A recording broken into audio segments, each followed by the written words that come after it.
এই জিনিসগুলো যদি ভারত করে তাহলে আমি এটাও আপনাকে বলি যে এরপরের ঘৃণ্যতম দেশে ভারতের প্রমাণিত হইতেও কিন্তু বেশি সময় লাগবে না। এটা ওখানে আসছে না, যেটা আমরা দেখতে পাই না, সেটা হচ্ছে যে ওখানে কিন্তু যে কোনো সরকারি চাকরির ব্যাপারে বা প্রাইভেট সেক্টরে চাকরির ব্যাপারে মুসলমানদের বিরুদ্ধে চরম বৈষম্যমূলক আচরণ করা হয়। তিনি এই শ্যামাপ্রসাদ নোয়াখালীতেও গিয়েছিলেন, নোয়াখালীর লক্ষ্মীপুরে, সেখানে স্কুলে বক্তৃতা দেওয়ার সময় সে বলেছে যে এখানে এই মুসলমানদের আলাদা দেশের কথা চিন্তা করে কোনো লাভ নেই। পশ্চিমবঙ্গে গরু বিক্রি, জবাই এসবের উপরে বিধিনিষেধ জারি করা হয়েছে, হাট বন্ধ হয়ে গেছে, একেবারে তাদের ওখানে মাথায় হাত দেওয়ার মতন অবস্থা হয়ে গেছে।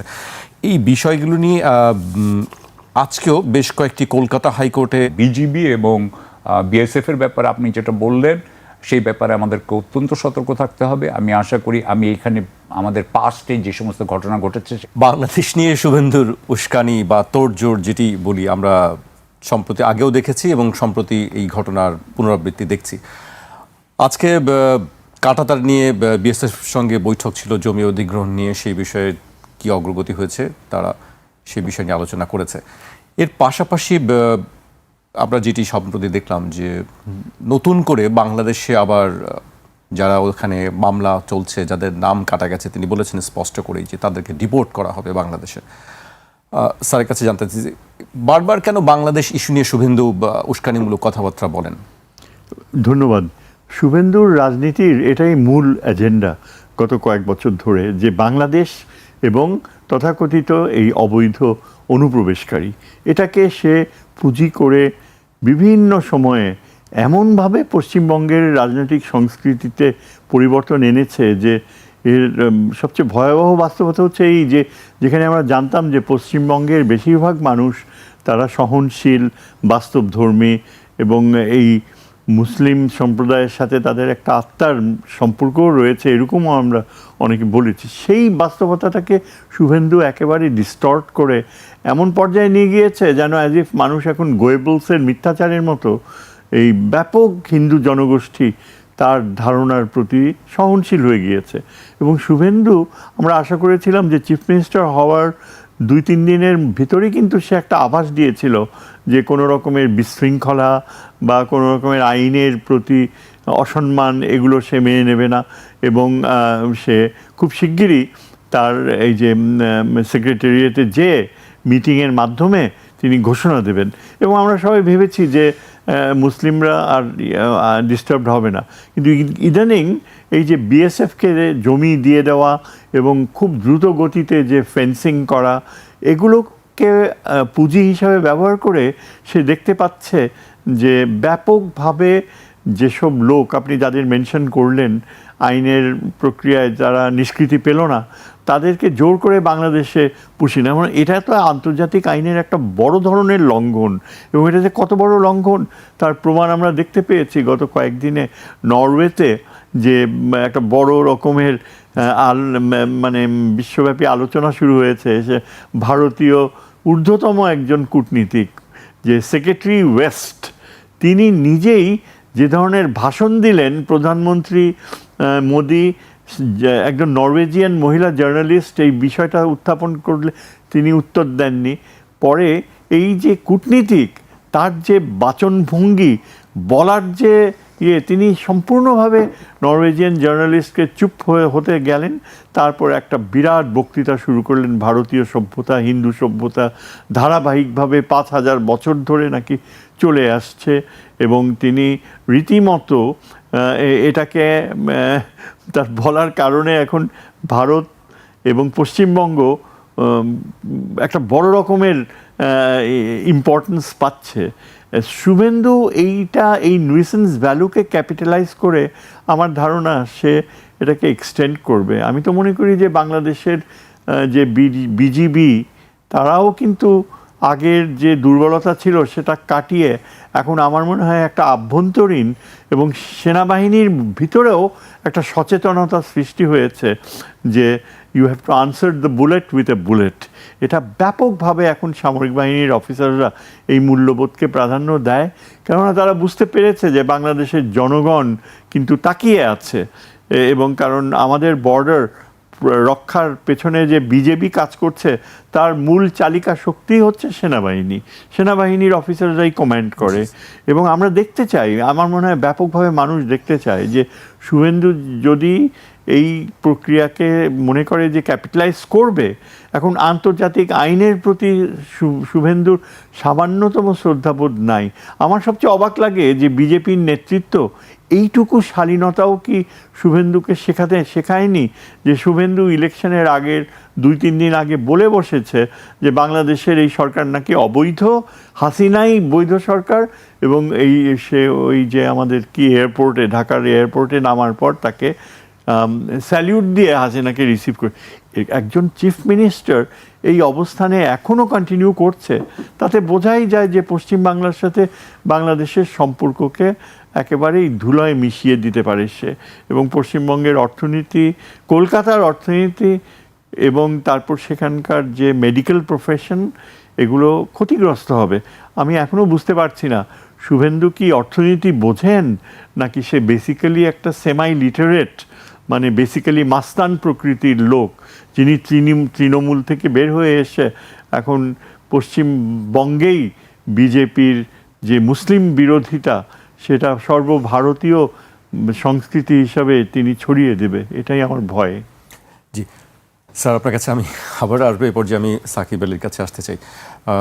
আমরা দেখলাম যে গতকালকেই সিলেট সীমান্তে, গতকাল না তার আগের দিন, সিলেট সীমান্তে বিএসএফ বিজিবি, প্রথমেই বিএসএফ গুলি করেছে, তার পাল্টা জবাব বিজিবি দিয়েছে। স্যার যেটি বলছিলেন যে পাল্টা একটি জবাব দেওয়া গেছে। এর পাশাপাশি যেসব উস্কানিমূলক বিষয় আছে, আমরা জানি যে পশ্চিমবঙ্গে গরুর বিক্রি, জবাই, এসবের উপরে বিধিনিষেধ জারি করা হয়েছে। হাট বন্ধ হয়ে গেছে, একেবারে তাদের ওখানে মাথায় হাত দেওয়ার মতন অবস্থা হয়ে গেছে। এই বিষয়গুলো নিয়ে আজকেও বেশ কয়েকটি কলকাতা হাইকোর্টে একাধিক জনস্বার্থে মামলা দায়ের করা হয়েছে, যে রাজ্য সরকারের যে বিজ্ঞপ্তি দিয়েছে সেই বিজ্ঞপ্তির ব্যাপারে। এর আগে ইমাম পুরোহিতদের ভাতা বন্ধের সিদ্ধান্ত নেওয়া হয়েছে। এই বিষয়গুলি আসলে আপনি কিভাবে দেখছেন? প্রথমত ধন্যবাদ। আমি প্রথম কথা আপনাকে বলি, আমার একটা ভবিষ্যৎবাণী করি, এগুলো একটা ভালো কিছু হবে না। এগুলো উনি অর্থনীতি বুঝতেছেন না। উনি ধরেন বিজেপি যে সমস্ত রাজ্যের পরিচালনার দায়িত্বে আছে, তাদের অনেক বেশিরভাগেরই গুজরাট এবং মহারাষ্ট্র ছাড়া বাকিগুলো একটা রেজাল্ট ভালো না, কিন্তু তাদের পারফরমেন্স ভালো থাকে না। সুতরাং আপনি জানেন যে আসলে সবচেয়ে বড় বিষয় হচ্ছে গিয়ে পশ্চিমবঙ্গের অর্থনীতি। উনার আসলে, আমার ধারণা ছিল যে উনি অর্থনীতির উপরে সবচেয়ে বেশি গুরুত্ব দিবেন, কারণ পশ্চিমবঙ্গের আপনার শিল্পায়ন কম, তাদের কর্মসংস্থান কম, এই ব্যাপারে উনি এগুলো না করে, যেগুলো উনার ওখানকার মানুষের জন্য যেগুলো দরকার সেগুলো না করে উনি বাংলাদেশ নিয়ে কথা বলছেন। সেটা আমার মনে হয় যে পশ্চিমবঙ্গের শাসনের জন্য এটা কোনো কাজ করবে না। এক, দ্বিতীয় কথা হচ্ছে যে আমি উনার সম্পর্কে কোনো অপমানজনক কথা বলতে চাই না। আমার মনে হয় আমরাও একটা দায়িত্বশীল ভাবে কথা বলতে চাই। উনি দায়িত্বশীল যে পজিশনে, সেই পজিশনে থেকে এই ধরনের কথা বলা যায় কি না, এটা উনারা ডিসিশন দেয়।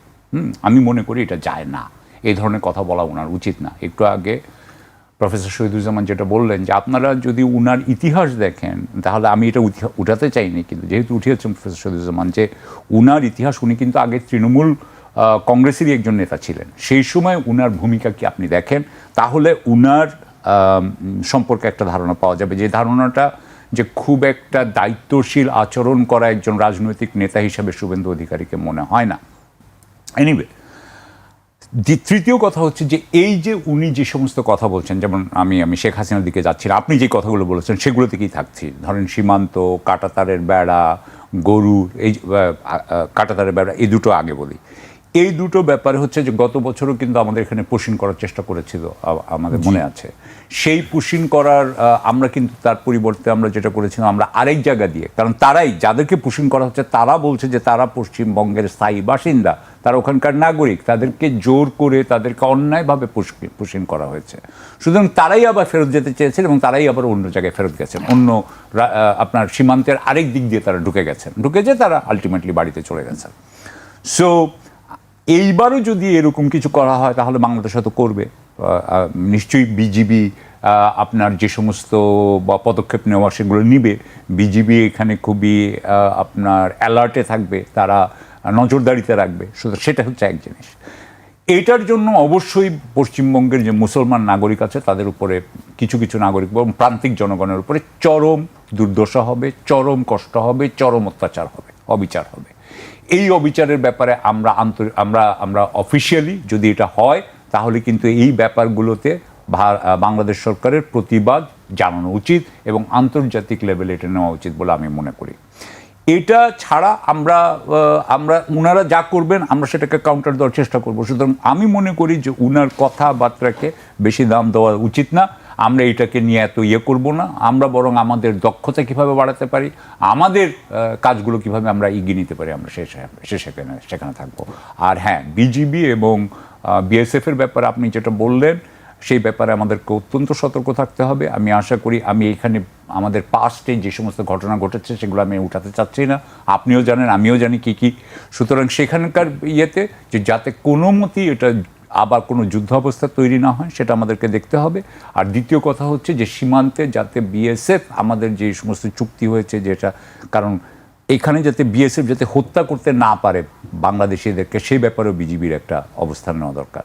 ফাইনালি একটা কথা বলে শেষ করি যে উনি তো এই কোরবানির সময় বোধহয় গরু জবাই বন্ধ করে দিচ্ছেন বা এরকম, আপনি একটু আগে যে রাজ্য সরকারের বিধির কথা বললেন, বিধি নিষেধ দিয়েছে, এবং তাতে কিন্তু উনাদেরই অর্থনীতি কিন্তু ঝামেলায় পড়বে, উনাদের অর্থনীতি। কারণ এক একটা অর্থনীতিতে কোরবানির কিন্তু একটা অর্থনীতি আছে, সেখানে কিন্তু এই ধরেন যদি কথার কথা, হ্যাঁ, যত লক্ষ লক্ষ গরু বলেন বা বলেন, খামারি যা আমরা তাদের ভিডিওতেই আমরা দেখছি, তাদের যে বক্তব্য দেখছি সেখানে তারা পথে বসে যাচ্ছে এবং রাইট। সুতরাং আমি মনে করি যে এই একটা কাজ দিয়ে আপনি বুঝতে পারছেন যে উনারা আসলে বিদ্বেষ ছড়ানোর জন্য নিজের অর্থনীতিকে ধ্বংস করে দিতে উনাদের কোনো অসুবিধা হচ্ছে না। উনারা বিদ্বেষ ছড়িয়ে কিন্তু নিজেদের রাজনৈতিক ক্ষমতাটাকে প্রতিষ্ঠিত করতে চাচ্ছেন, যেভাবে তারা করেছেন। এবং সেই হিসাবে আমি বলবো যে এটাই বোঝা যায় যে যারা বিদ্বেষের জন্য বিদ্বেষ বাড়িয়ে দিবেন নিজেদের জনগণের মধ্যে, জনগণকে যেখানে শান্তিতে রাখার কথা, যাতে তারা কাজ করতে পারে, যেটা চীনে ধরেন যে শান্তিতে থাকবে, কাজ করবে, সকালে যাবে, কাজ করবে, বিকালবেলায় আসবে, and there will be a lot of growth, lot of product, lot of output. এইটা যদি দেখেন, ওখানে কিন্তু এই ধরনের চিন্তা নাই, তারা বিদ্বেষ ছড়াচ্ছে। সুতরাং সেখান থেকেই আপনি বুঝতে পারেন যে তারা নিজের দেশের যখন তেমন উপকার না করে ক্ষতি করছে, তাতে আমাদের ব্যাপারেও ক্ষতি করার চেষ্টা করবে। এবং তার মানে হইল, আমি অত্যন্ত দুঃখিত, কিন্তু এটা নেতৃত্বের খুব একটা যে মান উঁচু এটা মনে হয় না। হ্যাঁ, বলে এইটুকু শেষ করি। জি, আমি আপনার কাছে আবার আমি স্যারের কাছে আসতে চাই। স্যার, বুলডোজার সংস্কৃতি আমরা দেখলাম যে বিজেপি ক্ষমতায় আসার পরে, আমি তাদের খবর দিয়ে বলতে চাই, ভারতের একাধিক সংবাদ মাধ্যমে আমি আজকেও দেখেছি যে মুসলিম অধ্যুষিত এলাকাগুলোতে তারা বুলডোজার চালিয়েছে, অবৈধ স্থাপনার নামে বিভিন্ন স্থাপনা ভাঙচুর করা হচ্ছে। এই সংস্কৃতি কেন স্যার? এটি কি মুসলমানদের উপরে অত্যাচার করা বা তাদেরকে বাংলাদেশে ডিপোর্ট করার কোনো চক্রান্ত কি? এক্স্যাক্টলি, এটা সেই উত্তরপ্রদেশের যে মুখ্যমন্ত্রী যে পদ বেছে নিয়েছিল সেটা ওয়াইডলি নোন অ্যাজ বুলডোজার সংস্কৃতি। এবং এটা অনেকটা সরকারি জমি বাঁচাতে আইনের প্রয়োগ করে শেষ পর্যন্ত ওই উত্তরপ্রদেশে শত শত হাজার হাজার মুসলমানকে গৃহচ্যুত করা হয়েছে। এবং আমার খুব অবাক লাগছে যে শুভেন্দু ইলেকশনে এত ভালোভাবে জেতার পরেও সে উত্তরপ্রদেশের এই মডেলটাকে ব্যবহার করছে, যে কিভাবে এই মুসলমানদেরকে গৃহহীন করা যায়। এবং এই যে বুলডোজার সংস্কৃতির কথা বলা হচ্ছে, এটা মানুষের আরও দূরত্ব বাড়িয়ে দেবে। এবং যারা সনাতন ধর্মী মানুষ, যারা বংশানুক্রমে একত্রে বসবাস করেছে, তারা আরও বিব্রত বোধ করবে। এই বুলডোজার সংস্কৃতির মাধ্যমে এটা ডেফিনেটলি আন্তর্জাতিক অ্যাটেনশন পাবে। ভারত একটা বড় ভুল করে, এবং এখানে নিশ্চয়ই অমিত শাহের একটা বড় রোল রয়েছে শুভেন্দুকে এনকারেজ করা এইসব কাজে। কেননা এরা বিজেপির চিন্তাধারা হচ্ছে ভোটার, যে এদেরকে যত বেশি গৃহহীন করা যায়, বাধ্য করা যায়, ততই বিজেপির ভোট ব্যাংক আরও এনরিচড হবে। এটা আমরা দেখেছি যে ইন এ ডিফারেন্ট ফর্ম আসামেও হয়ে এসছে। আসামেও কিন্তু হাজার হাজার মানুষ মুসলমান গৃহহীন হয়ে রয়েছে, এমনকি নিম্ন মধ্যবিত্ত যাদের পাকা ঘর বাড়ি ছিল আসামে, যে স্পেশালি করিমগঞ্জের নাম চেঞ্জ করা হয়েছে, শ্রীধাম একটা নাম ইন্ট্রোডিউস করা হয়েছে, সেই অঞ্চলে আসামে ব্যাপকভাবে তারা গৃহহীন হয়েছে। সুতরাং এই যে যা করছে এখন এই শুভেন্দু, সেটা একদিকে রয়েছে তার শিক্ষার অভাব, শালীনতার অভাব, এবং অত্যন্ত একতরফা ভাবে সে তার বিশ্বাস প্রক্রিয়াকে প্রয়োগ করে। এবং এই দুইটা অঙ্গরাজ্য আসাম আর উত্তরপ্রদেশ, এদের মুখ্যমন্ত্রীরাই এখন তার চোখে মডেলস হয়ে গিয়েছে। এখন ব্যাপারটা যে ভবিষ্যৎ ভারতের আইডেন্টিটিকে কোথায় নিয়ে যায়। নরেন্দ্র মোদী সম্পর্কে অনেকে মনে করে যে সে এইভাবে যদি ক্ষমতায় থাকে তাহলে ভারতের একাত্মতা রক্ষা করা প্রশ্ন সাপেক্ষ। এই প্রশ্নটা কিন্তু এখন পশ্চিমবঙ্গকেই সামনে রেখে বিশ্বব্যাপী অখণ্ড ভারত, হ্যাঁ, বিশ্বব্যাপী এখন এই প্রশ্ন জাগছে যে এই অখণ্ড ভারত আর কতদিন। আমি তো মনে করি যে এটা ভুলে গেলে চলবে না। তাদের সৌমিক মুখার্জি না ব্যানার্জি নামে এখন যে বিজেপির যে প্রেসিডেন্ট, তিনি কিন্তু বেশ বছরখানেক থেকে ইতিহাস চর্চা করে আসছেন, এবং তার ইতিহাস চর্চায় তার সবচেয়ে প্রাধান্য পায় ওই যে পশ্চিমবঙ্গের 47-এর যিনি নেতৃত্ব দিয়েছেন, কি মুখার্জি যেমন,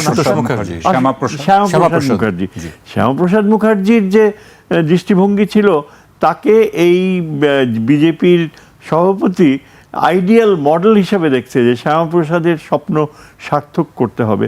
শ্যামাপ্রসাদের কথা আমি শুনেছি যে 47-এর আগে 46-এ যখন সরওয়ার্দী প্রধানমন্ত্রী ছিলেন বাংলার, তিনি এই শ্যামাপ্রসাদ নোয়াখালীতেও গিয়েছিলেন, নোয়াখালীর লক্ষ্মীপুরে।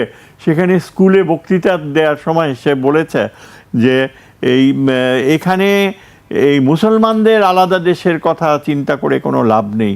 আপনারা যদি ওই আলাদা দেশের কথা চিন্তা করেন তাহলে খেজুর গাছের দেশে চলে যান, সেখানে করবেন। এক্স্যাক্টলি এই ভাষা ছিল। আমার বাবা ওই স্কুলে পড়তো, এবং আমার মনে হয় আমার ছোটোবেলায় প্রায় বলতো এই যে শ্যামাপ্রসাদ মুখার্জির যে নোয়াখালীতে যে সে কীভাবে উস্কিয়ে দিয়েছে। এই শ্যামাপ্রসাদ মুখার্জি আবার জেগে উঠেছে পশ্চিমবঙ্গে। এবং এই যে ভদ্রলোক যিনি বিজেপির সভাপতি, তিনি গতকাল এক জায়গায় বলেছে যে পশ্চিমবঙ্গে হিন্দু মুসলমান বলে কোনো আলাদা কিছু নেই, পশ্চিমবঙ্গে মুসলমানরাও সবাই হিন্দু। এটাই। আর হিন্দু শব্দটাই তো অ্যাবসলিউটলি আর্টিফিশিয়াল। এবং আপনি যখন সনাতন ধর্ম শব্দটা দেখেন, সেটাও কিন্তু ব্রিটিশ আমলে তৈরি। মানে পুরা বিষয়টা এত উদ্ভট। এই যে ধর্মের মাধ্যমে ধর্মকে তথাকথিত, এটা ধর্ম না, একটা সোশ্যাল কাস্টম, একটা অ্যাপারথাইড পলিসি, বিশাল একটা জনগোষ্ঠীকে অ্যাবসলিউটলি ডিপ্রাইভ করে। এখন আমার যেটা ধারণা যে এখন এই যে শ্যামাপ্রসাদ মুখার্জিকে সামনে টেনে আনা, এর ফলে ব্যাপকভাবে কিন্তু মধ্যপ্রদেশে, উত্তরপ্রদেশে যে মাওয়িস্ট কালচার ডেভেলপ করেছে, এবং বিশাল সংখ্যক মানুষ যারা গোমাংস খায়, যারা মরা গরুকে ডিসপোজ অফ করে, এবং নিম্নজাতের হিন্দু ও মুসলমান যারা বলতে গেলে সত্যিকার অর্থে সংখ্যাগুরু ভারতবর্ষে, তাদেরকে এখন আরও এনস্লেভমেন্টের পথে টেনে নেয়ার যে প্রক্রিয়া শুরু করছে, এরা কিন্তু একটা মাইনরিটি। এবং অনেকে মনে করে যে চীন যদি ভবিষ্যতে উত্তর পূর্ব ভারতের দিকে কখনো চোখ তুলে তাকায়, বা তার যে বর্তমান সামরিকীকরণ, একদিকে ডোকলাম, অপরদিকে ভুটানের পূর্বে অরুণাচল প্রদেশে যেখানে তার ক্লেইমস রয়েছে, চীন কিন্তু অত্যন্ত রুটিন প্রসেসে তার আর্মস বিল্ড আপ, সামরিকীকরণের পথ প্রশস্ত করছে। বাংলাদেশ পাকিস্তানের সাথে তারা এই উন্নয়নমূলক কাজেই শুধু না, আমাদের যে নিরাপত্তা, স্পেশালি আকাশ নিরাপত্তায় চীন যে ধরনের আগ্রহ দেখিয়েছে, এই টাইমিংটা কিন্তু মিলে যায় যে ভারতে বর্তমানে এই যে শুভেন্দুর মতো ব্যক্তি, তারপরে এই যে শ্যামাপ্রসাদকে নিয়ে যে উদ্ভট যে ইন্টারপ্রিটেশন অফ হিস্ট্রি যাতে দেখায় যে মুসলমানেরা হচ্ছে ভারতে অ্যাবসলিউটলি আউটসাইডার্স, যারা কনভার্ট করেছে তারাও নিম্ন জাতির, এরকম একটা ধারণা দেয়া হয়, অ্যাজ ইফ এরিয়ান হিস্ট্রিটা মানে পুরা রিভাইজ করা হচ্ছে। এখানে আমার মনে হয় উত্তর ভারতের যে জনগোষ্ঠী যারা উঁচু জাতের বলে দাবি করে, তাদের কথাবার্তা, আচার আচরণ, তারা সব কিছুতেই কিন্তু এই বিজেপির চিন্তাধারাকে বৈধতা দিচ্ছে। এবং আমার তো ধারণা অনেক ওয়েস্টার্ন সমরবিদরা বলে যে যদি বাই এনি চান্স চীন ভারতের দিকে কোনো রকমের সামরিক পদক্ষেপের দিকে যায়, বা উত্তর পূর্ব ভারত যদি বিচ্ছিন্নতার পথে সত্যি সত্যি এগিয়ে যায়, তাহলে ভারতের কিন্তু রেজিস্ট্যান্স বলতে কিছু থাকবে না। উত্তরপ্রদেশ আর মধ্যপ্রদেশ আর বিহার নিয়ে যে অংশটুকু, সেখানেই উচ্চ জাতিগোষ্ঠীরা হয়তো একটা আলাদা অস্তিত্বের তাগিদে বাকি ভারতবর্ষের অংশকে হয়তো তারা ত্যাগ করতে খুব বেশি মানে রেজিস্ট্যান্স দেবে। এই চিন্তাধারা কিন্তু শুধু পাকিস্তান না, চীন সহ পশ্চিমা বিশ্বেও এখন ডেভেলপ করছে। জি স্যার, কাছে আবার আসবো। আমি সাকিব আলীর কাছে আসতে চাই। এবার একটু ভারত পাকিস্তানের বিষয় নিয়ে একটু আলোচনা আমি করতে একটু চাই। বুলডোজার নিয়ে কয়েকটা কথা বলতে পারি প্লিজ? অবশ্যই। বুলডোজারের কথাটা দরকার, কারণ হচ্ছে আরেকটি কথাও তিনি বলেছেন যে একটি শব্দ ব্যবহার করেছেন যে বাংলাদেশে জামাতিদের চিড়বিড়ানি বেড়ে গেছে। হ্যাঁ হ্যাঁ, আমি ওই শব্দটা শুনলাম, হ্যাঁ চিড়বিড়ানি বেড়ে গেছে।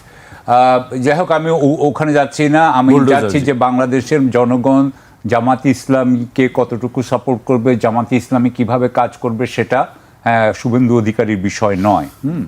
আমি যেটুকু বলতে চাই সেটা হচ্ছে যে বিজেপির প্যারেন্ট অর্গানাইজেশন তো হচ্ছে রাষ্ট্রীয় স্বয়ংসেবক সংঘ। রাষ্ট্রীয় স্বয়ংসেবক সংঘ তো 1925 সালে মানে তৈরি হয়েছে। 1925 সালে বীর সাভারকারের সময় যখন হয়, তাদের রিজন দ্যাটই ছিল, তাদের যেটা প্রধান কথা সেটা হচ্ছে মুসলমানের প্রতি বিদ্বেষ, মুসলমানকে ভারত থেকে বের করে দেওয়া। মুসলমান ভারতীয় নয়, এবং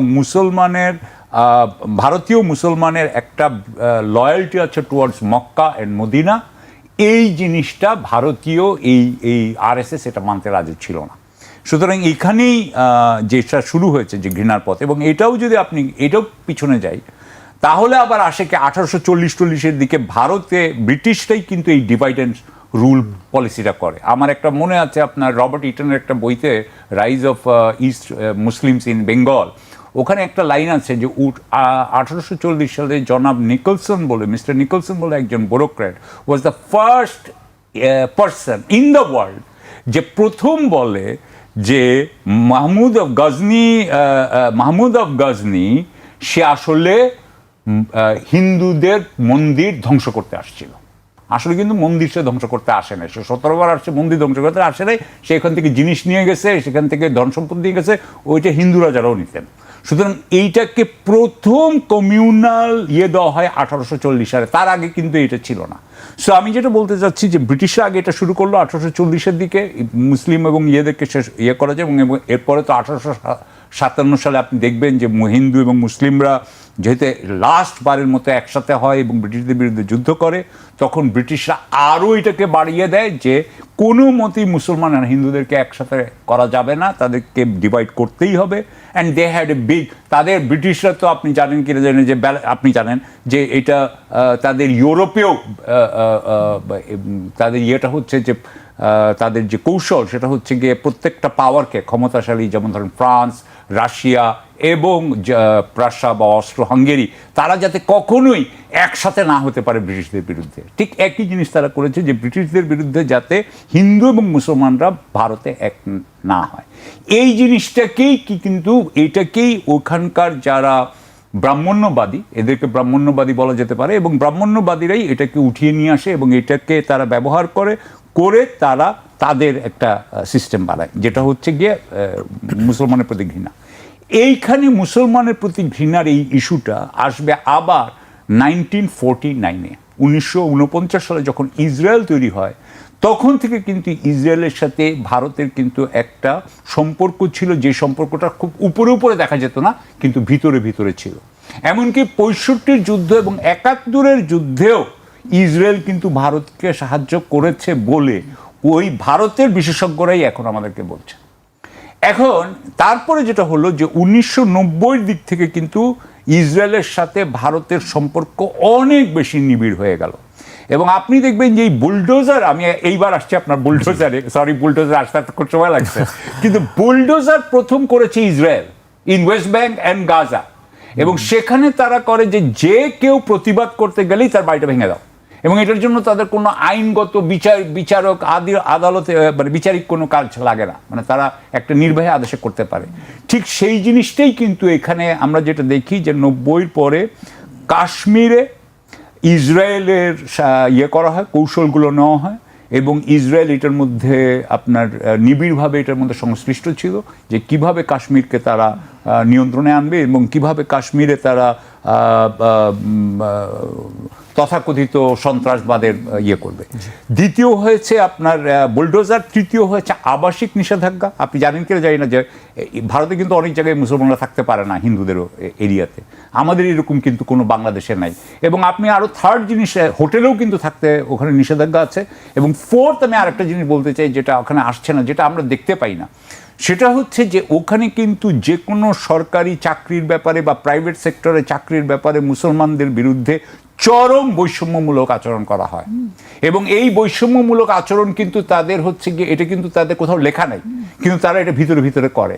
এমনকি আমেরিকাতেও এখন বলা হচ্ছে যে যেখানে অনেকগুলো ভারতীয়রা চাকরি করে সেখানে ভারতীয়রা তাদের নেটওয়ার্ক করে তারা কিন্তু আমেরিকানদেরকে ওখান থেকে চাকরি থেকে বের করে দেয়। সুতরাং এটা তাদের মধ্যে দেখা যায়। এবং এমনকি আমি সরি আরেক জায়গায় যাচ্ছি, যে ওয়াশিংটনে এটা বলা হয়েছে, জানতে চাই আমেরিকার ওয়াশিংটন রাজ্যে একটা আইন হয়েছে যে তাদের ওখানে ব্রাহ্মণ্যবাদী কোনো ধরনের আপনার প্রেজুডিস চালানো যাবে না, এবং তারা যাতে কখনো লোয়ার কাস্টের মানুষকে যাতে তারা অফিস থেকে বের করে দিতে না পারে, কারণ এগুলো হচ্ছিল। সুতরাং যেটা আপনার আমেরিকাতে তারা করছিল তারা কি ভারতে করে না? করে। সুতরাং আমি আপনাকে যেটা বলতে চাচ্ছি যে মুসলমানদের বিরুদ্ধে, নাগরিকদের বিরুদ্ধে তাদের অনেকভাবে তারা সবভাবে তারা বৈষম্যমূলক আচরণ করছে, তাদের উপর অত্যাচার করছে, অবিচার করছে। একটা কথা বলে আমি শেষ করি, যেভাবে ইসরায়েলে যেভাবে গাজার উপরে এত কিছু অবিচার করার ফল যেটা হয়েছে, যে ইসরায়েল কিন্তু আজকে পৃথিবীতে সবচেয়ে ঘৃণ্যতম দেশে পরিণত হয়েছে। এবং এখন যদি তারা এটা করতে থাকে, যদি ওয়েস্ট বেঙ্গলে করতে থাকে, আপনি হেমন্ত শর্মারও আপনি দেখেছেন আসামে করে, এই জিনিসগুলো যদি ভারত করে, তাহলে আমি এটাও আপনাকে বলি যে এরপরে ঘৃণ্যতম দেশে ভারতের প্রমাণিত হইতেও কিন্তু বেশি সময় লাগবে না।